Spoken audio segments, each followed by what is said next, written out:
Frozen 2's Josh Gad reveals one Olaf scene in the original version was so traumatic that they had to change it. Kids were very, very sad. Josh Gad explains why one Olaf scene had to be changed for Frozen 2. Known for his adorable song in summer in 2013's Frozen, Olaf is the jovial snowman in the Frozen movies. Gad, who has performed on Broadway, contributed his vocal talents to Olaf for the movie. He is joined by a talented Frozen voice cast including Idina Menzel, Kristen Bell, Jonathan Groff, and Sharon Hines. Gad is set to reprise his snowman role in Frozen 3, which is set for release in 2027. In his memoir In Gad We Trust, via Entertainment Weekly, Gad explains how a key Olaf scene from Frozen 2 had to be rewritten. According to the actor, Frozen 2's original Olaf death scene was brutal, and Gad himself even struggled to get through it in the recording booth. After a test screening, Gad asked director Jennifer Lee how she thought it went, and she responded that the kids were very confused and very, very sad.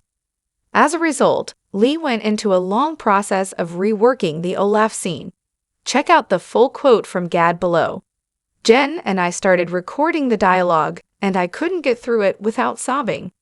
Those first recordings were brutal, and I remember feeling that we were doing something that was going to pack a serious punch. I asked Jen how the first test screening went. Jen is many incredible things, but a good liar is not one of them.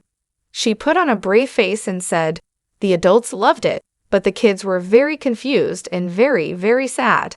I knew we still had a long road ahead." What this meant for Frozen 2.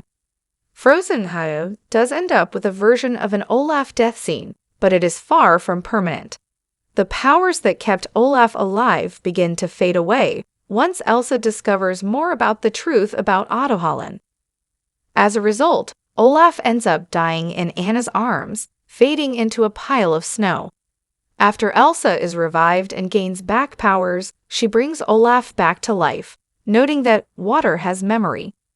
So Olaf lives on after the Frozen 2 ending, allowing the lovable snowman to return for the third movie. Gad does not state what exactly the alternate death was for Olaf in Frozen 2, but one can imagine it was a situation far less reversible.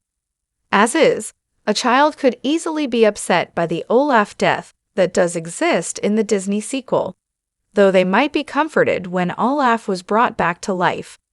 The way the death scene was played out in the theatrical version of Frozen 2 is palatable to viewers, and likely a good shift if the first cut was as brutal as Gad claims. Our take on Olaf's death and revival in Frozen 2. Disney's softening of Olaf's death in Frozen 2 shows that the company is trending away from some of the more upsetting deaths in their earlier work. Movies like Bambi, The Lion King, and Finding Nemo iconically feature heartbreaking death scenes. While Elsa and Anna's parents are both dead as per the Disney trope, nothing in the Frozen movies matches the intensity of some earlier Disney works. As Frozen 3 is developed, it will be interesting to see whether the new movie will go any further than the previous ones did.